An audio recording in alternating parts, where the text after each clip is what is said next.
When your partner does something that confuses you, something that hurts, something that doesn't make sense, something you've asked them about and still don't fully understand, do you actually know what they're trying to say?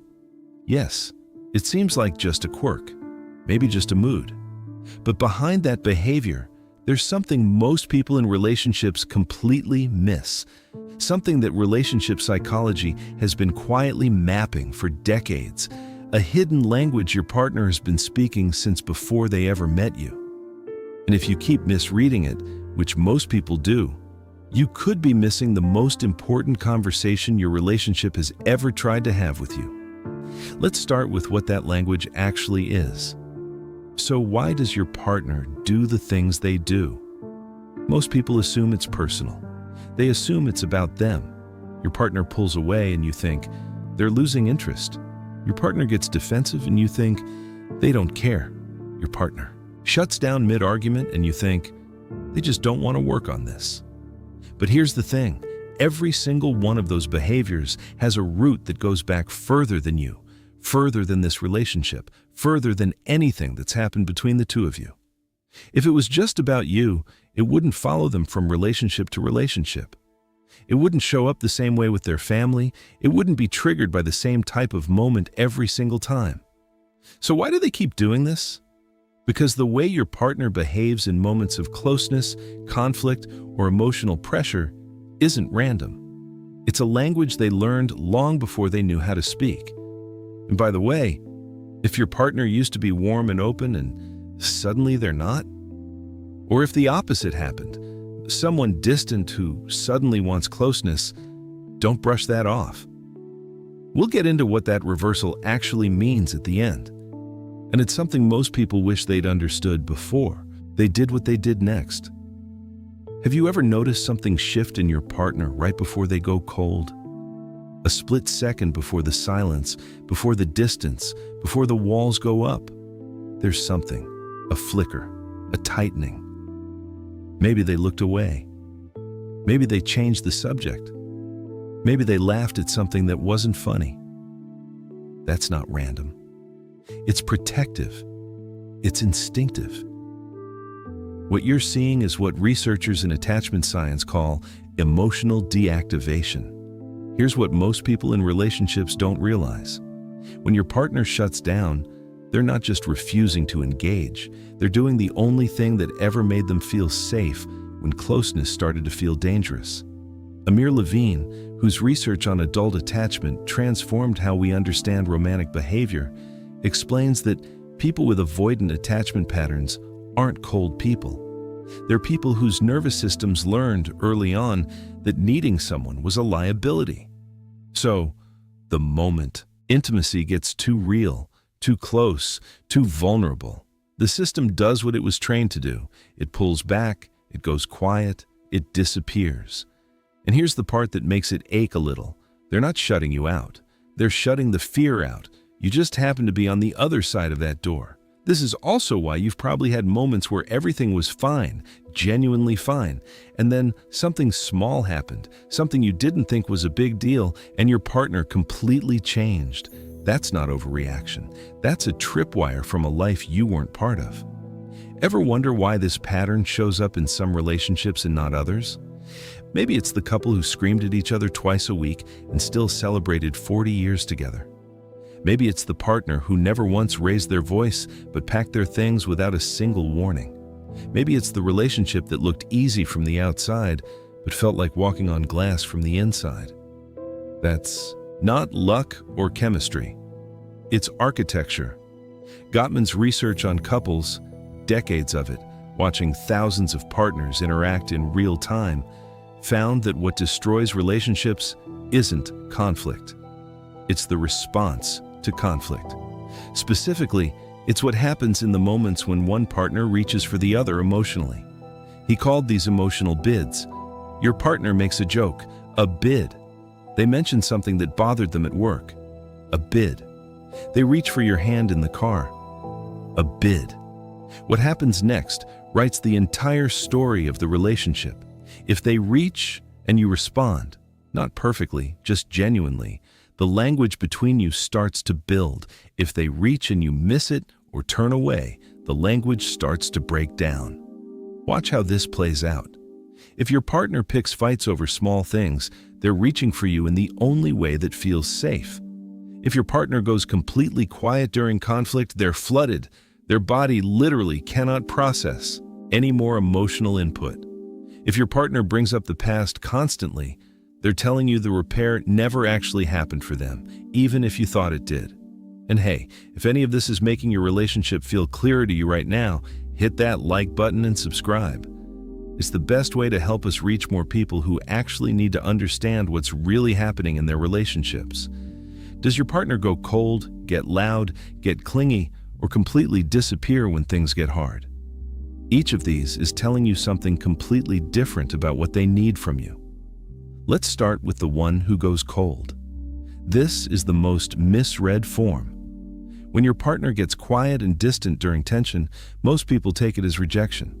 But what's actually happening is emotional flooding. Their system has hit its limit, and the only exit available to them is silence. They're not winning the argument by shutting down, they're surviving it. Now, the partner who gets loud, this is the one who escalates, who pushes harder the more you pull away. This is what attachment theory calls protest behavior, not aggression, but desperation. When connection feels threatened, some people get bigger, louder, more urgent. They're not trying to control you, they're trying to make sure you don't disappear. What about the one who gets clingy? Different from protest behavior in an important way, this partner doesn't fight. They follow. They check in too much, apologize too quickly, shrink themselves to keep the peace.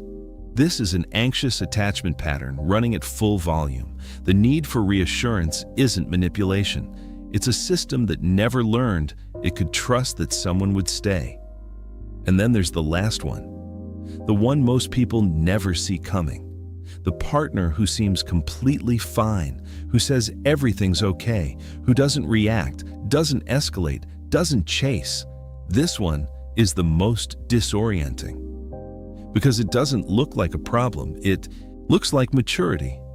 But underneath, what it often means is that they've given up on the conversation entirely. Not the relationship necessarily, but the belief that this particular wound will ever be understood. Have you ever noticed that you started choosing your words differently around your partner? That you started editing yourself before you even spoke? That certain topics just quietly became off limits? Not because anyone said so, but because you learned what happened when you went there? You're more careful now, more cautious, maybe more guarded than you used to be. That's not a coincidence. It's an emotional shift that the dynamic between you created. Researchers studying couples in distress found that hypervigilance, that constant low-level scanning for signs of conflict or disapproval, becomes a default mode for partners who've experienced repeated emotional unpredictability in the relationship. Think about that for a second. The way you speak in this relationship, the things you say and don't say, the version of yourself you bring into the room when your partner is in it. All of it has been quietly shaped by patterns you didn't consciously choose. And here's what makes it harder. You adapted so gradually, so naturally, that it doesn't even feel like adaptation anymore. It just feels like who you are. Ever had a week where something was sitting heavy on you? Doubt, distance, a question you hadn't asked yet, and your partner changed before you said a single word? That's not intuition in the way people usually mean it. It's language. Partners who've spent real time together develop an emotional radar that runs underneath all the words. They're reading microsignals you don't even know you're sending. The slight delay before you answer, the way your body positions itself when you're in the same room, the texts that come a little slower, the eye contact that lasts a little less. And here's where it gets even deeper. When your partner starts behaving differently, pulling back, pushing forward, going careful, they're often not responding to what you said. They're responding to the emotional weather system you're carrying into the room. They're reacting to the version of you that you don't even know you're showing. Which means there are entire conversations happening in your relationship right now, below the surface, that neither of you has ever had out loud. So, What does it mean when the partner who was withdrawn suddenly becomes present? Or the one who was present suddenly goes quiet? Not in anger, but in a way that feels different, softer, more final. This is what I mentioned earlier. And it's something everyone in a relationship needs to understand, because it's one of the most misread moments in all of long-term partnership. When a partner breaks a significant behavioral pattern, one they've held for months, sometimes years, something real has shifted underneath it. People in relationships are creatures of pattern. The system doesn't change without a reason. Sometimes the reason is growth. They've done something internally, processed a wound, reached a new level of awareness, decided they want something different, and the behavior shifts as a result. The warmth comes back, the walls come down a little, not all the way, but enough to feel. Other times, it's need-based. The shift is a signal.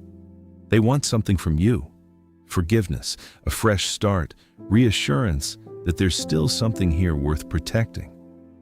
And sometimes, and this is the most important one, it's cyclical, a pattern of withdrawal and return that keeps both partners in a permanent state of uncertainty. Esther Perel writes that many couples get trapped in a rhythm of distance and reconnection that actually becomes the relationship. Not a problem in the relationship, the structure of it. And that structure can feel like passion or like chaos, depending on the day. Gottman's research found that the couples who make it aren't the ones who never disconnect. They're the ones who know how to come back, repair, not perfection. That's what the language is really asking for, because that silence, that distance, that defensiveness, that disappearing act, it was never just a habit. It was a conversation your partner was having with you in the only language they knew how to use. And now you understand what they were saying.